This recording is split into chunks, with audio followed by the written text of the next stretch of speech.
Have you ever played any of those trust games in youth group?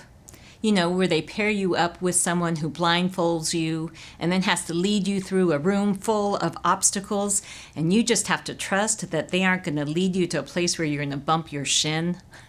Or when you're paired with somebody who's standing a few feet behind you and your back is towards them and you're asked to fall back and you just have to trust that they're going to catch you.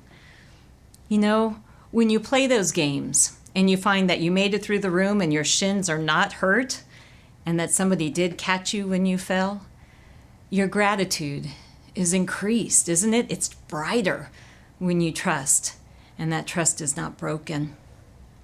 This coming Sunday is our second in our stewardship sermon series called Until We Feast Together.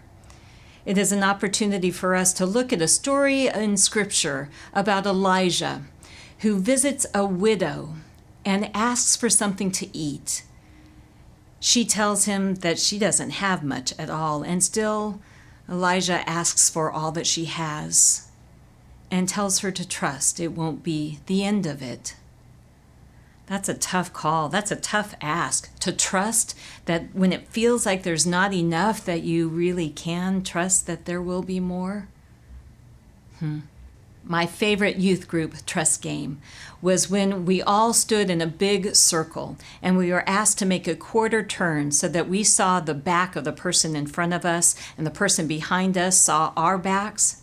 And then on the count of 3, we were all asked to simply sit down. The goal was to find the lap of the person behind you who was sitting on the lap of the person behind them, who was sitting on the lap of the person behind them, and it just went around the circle. We were all sitting on one another's laps. We were held up by an invisible force built on the trust that we had for one another. Trust is powerful and important in these days. And God is trustworthy. Come to worship and remember that. I'll see you Sunday.